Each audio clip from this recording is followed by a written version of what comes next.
പക്ഷിപ്പനിയെ തുടർന്ന് കൊന്നൊടുക്കിയ താറാവുകളുടെ നഷ്ടപരിഹാരം ലഭിച്ചില്ല. കർഷകർ ആശങ്കയിലാണ്. 1.5 വർഷം മുമ്പാണ് പക്ഷിപ്പനി തുടർന്ന് സർക്കാർ നിർദ്ദേശപ്രകാരം മൃഗസംരക്ഷണ വകുപ്പിന്റെ നേതൃത്വത്തിലാണ് താറാവുകളെ കൊന്നൊടുക്കിയത്. 60 ദിവസം പ്രായമായ താറാവുകൾക്ക് 200-ഉം ഇതിന് താഴെ പ്രായമായ താറാവുകൾക്ക് 100 രൂപയുമാണ് നഷ്ടപരിഹാരം പ്രഖ്യാപിച്ചത്. നൂറുകണക്കിന് കർഷകരുടെ ലക്ഷക്കണക്കിന് താറാവുകളാണ് പക്ഷിപ്പനി ബാധയെ തുടർന്ന് കൊന്നൊടുക്കിയത്. ഏതാനും കർഷകർക്ക് നഷ്ടപരിഹാരം നൽകിയിരുന്നു. ഭൂരിഭാഗം പേർക്കും 1.5 വർഷം പിന്നിട്ടിട്ടും നഷ്ടപരിഹാരം ഇതുവരെ ലഭിച്ചില്ല. അതേസമയം പക്ഷിപ്പനി ബാധിച്ചു ചത്ത താറാവുകളുടെ നഷ്ടപരിഹാരം കർഷകർക്ക് ലഭിക്കില്ല.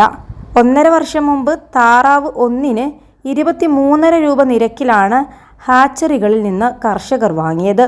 ഒരു ദിവസം പ്രായമായ താറാവിനും ഈ വിലയായിരുന്നു. ഈ വിലക്കു വാങ്ങിയ ആയിരക്കണക്കിന് താറാവുകളാണ് പക്ഷിപ്പനി മൂലം ചത്തത്.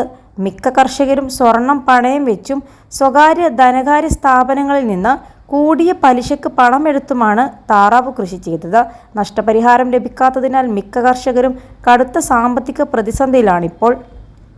+2 ഡിഗ്രി കഴിഞ്ഞവർക്ക് വേൾഡ്സ് ഫസ്റ്റ് AR/VR ക്ലാസ് റൂമിലൂടെ സ്മാർട്ട് ഫോൺ എഞ്ചിനീയർ ആവാം. കൂടുതൽ അറിയാൻ വിളിക്കൂ ബ്രിഡ്കോ ആൻഡ് ബ്രിഡ്കോ.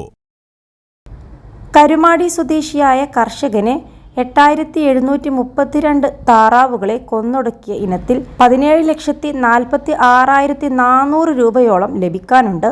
ഇതുപോലെ അനേകം കർഷകർക്ക് ലക്ഷക്കണക്കിന് രൂപയാണ് ലഭിക്കാനുള്ളത്.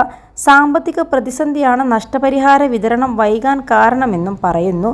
പണം ആവശ്യപ്പെട്ട് കർഷകർ മൃഗസംരക്ഷണ മന്ത്രിയെ സമീപിച്ചെങ്കിലും ഫലമുണ്ടായില്ല.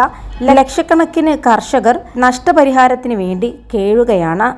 ലക്ഷങ്ങൾ നഷ്ടപരിഹാരം കിട്ടാനുണ്ടെങ്കിലും വീണ്ടും പലിശക്ക് പണമെടുത്ത് കൃഷി നടത്തുകയാണ് പല കർഷകരും ഇന്നും. 21 ലക്ഷത്തോളം സന്തുഷ്ടരായ ഉപഭോക്താക്കളും 2 ലക്ഷത്തോളം തിമിര ശസ്ത്രക്രിയകളും പൂർത്തിയാക്കിയ മലബാറിലെ ഏക കണ്ണാശുപത്രി അൽ സലാമ ഹൈ ഹോസ്പിറ്റൽ റോഡ്, പെരിന്തൽമണ്ണ.